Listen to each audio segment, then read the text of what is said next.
প্রিয় দর্শক, কেমন আছেন? নতুন একটা ভিডিওতে আপনাদের সবাইকে আমন্ত্রণ জানাচ্ছি। শুভেচ্ছা গ্রহণ করুন। বাংলাদেশের এখন বর্তমানে যে অবস্থা, চতুর্দিকে রাহাজানির, খুনাখুনি, ধর্ষণ এগুলো চলছেই।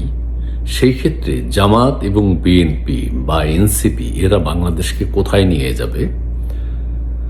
এই মুহূর্তে আওয়ামী লীগের ফেরা জরুরি কেন সে বিষয়ে কথা বলবো। এটা আপনারা সবাই রিয়েলাইজ করছেন এখন আওয়ামী লীগকে এই মুহূর্তে বাংলাদেশের জন্য, বাংলাদেশের মানুষের জন্য কেন প্রয়োজন।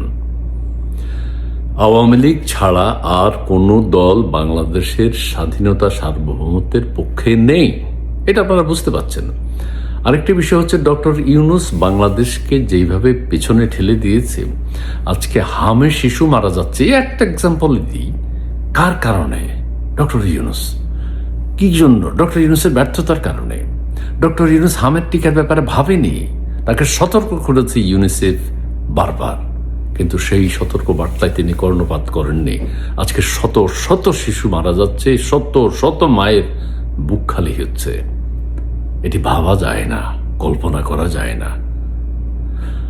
যাই হোক, এনসিপি, জামাত, বিএনপি এরা কিন্তু বাংলাদেশের স্বাধীনতা সার্বভৌমত্ব যে অক্ষুণ্ণ রাখবে তা কিন্তু মনে হচ্ছে না। এরা টানাটানি করছে কিভাবে, কেন? বাংলাদেশকে পিছিয়ে দেওয়ার জন্য। ডক্টর ইউনূস দেশে মব কালচার, সন্ত্রাস, ধর্ষণ, রাহাজানি, খুনাখুনি, জ্বালা পোড়াও এগুলোকে যেভাবে প্রাতিষ্ঠানিক রূপ দিয়েছে, সেটার ধারাবাহিকতা রক্ষা করছে জামাত এবং বিএনপি, এনসিপি। তারা সেই অবস্থায় আছে। ইউনূস সাহেব বাংলাদেশকে 50 বছর পিছিয়ে দিয়েছেন। এটা আপনাদেরকে বুঝতে হবে, ভাবতে হবে। এখনো অনেকেই ডক্টর ইউনূসের পক্ষে।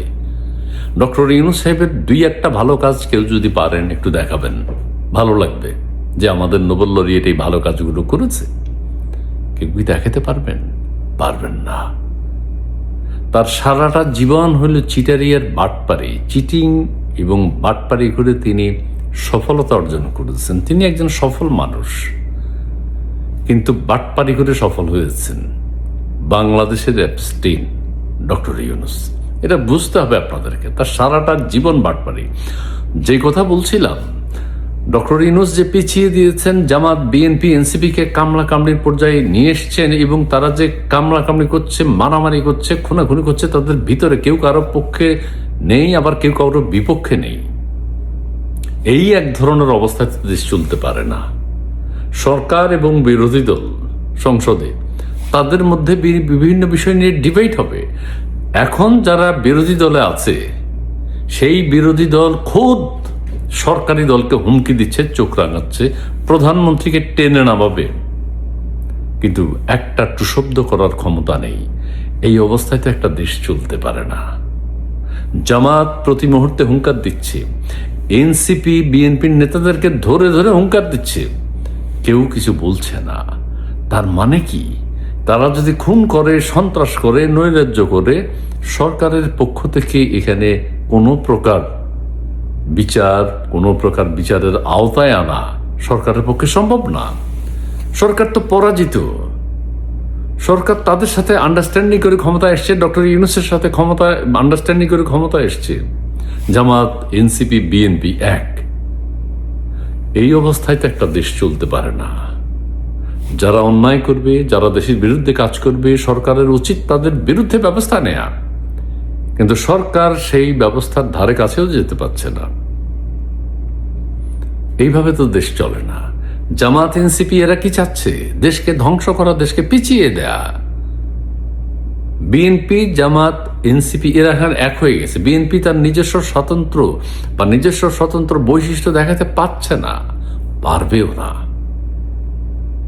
কারণ তারা সবাই মিলে যুগপৎ আন্দোলন করেছে 2024 সালে।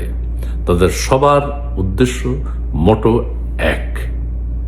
সো এই অবস্থায় দেশ ধ্বংস করা, ডক্টর ইউনূসের যে প্রকল্প তারা সেটা বাস্তবায়ন করে চলেছে। দেশের অবস্থা ভয়ঙ্কর। আমরা একটা ভয়ঙ্কর পরিস্থিতি মোকাবেলা করছি এখন, যেখানে বিএনপির যদি সদিচ্ছা থাকেও, এই যে এনসিপির ছেলেরা বিএনপিকে এরকম নাজেহাল করছে, বিএনপি কোনো ব্যবস্থা নেয়া, সরকারের ইচ্ছা আইন প্রয়োগ করা, সেটি সম্ভব না। আইনমন্ত্রী কি বলেছেন? যে মব হচ্ছে জনগণের প্রতিক্রিয়া। শফিকুল আলম থেকে আরো এক ডিগ্রি না 500 ডিগ্রি বাড়িয়ে বলেছেন। শফিকুল আলম বলেছে যে কি প্রেশার গ্রুপ যারা মব করছে তাদেরকে বলছে প্রেশার গ্রুপ। আর আইন উপদেষ্টা আইনমন্ত্রী বলেছেন যেটা জনগণের প্রতিক্রিয়া। স্বরাষ্ট্রমন্ত্রী তিনি বলেছেন যে বাংলাদেশে কোনো মব ভায়োলেন্স, মব সন্ত্রাস থাকবে না, কিন্তু তার কথা তিনি রাখতে পারছেন না। এটাই বাস্তব, এটাই আমরা দেখছি। কাজেই যদি সরকার কন্ট্রোল করতে না পারে, যারা এখন সক্রিয় আছে, আওয়ামী লীগ তো নেই এখন, যারা এখন সক্রিয় তার মানে জামাত, শিবির, তারপরে হচ্ছে এনসিপি, এরা এখন সক্রিয়। এদেরকে কন্ট্রোল করার সরকারের পক্ষ থেকে কোনো কার্যকর ভূমিকা আমরা দেখছি না, বরং বিরোধী দল সরকারকে নিয়ন্ত্রণ করছে।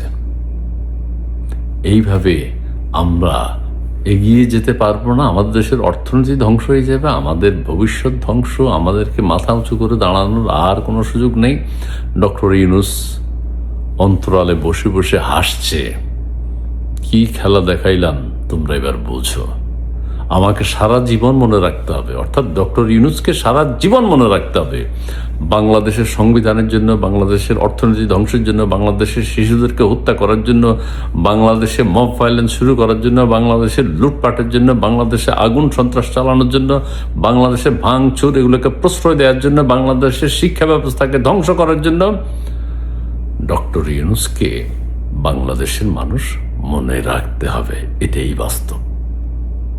জি, ভালো থাকবেন, সুন্দর থাকবেন, সুস্থ থাকবেন। কাজেই আমি আবারও বলি, শেষ মুহূর্তে এই পরিস্থিতিতে আমি মিস করেছি একটা দল দরকার, সেটা হচ্ছে বাংলাদেশ আওয়ামী লীগ। তাদেরকে ফিরে আসতে হবে, ফিরে আসা উচিত, ফিরে আসতেই হবে। বাংলাদেশ আওয়ামী লীগ ছাড়া যেটা এখন দৃশ্যত মনে হচ্ছে যে এই দেশকে আর কোনো দল পছন্দ করে না।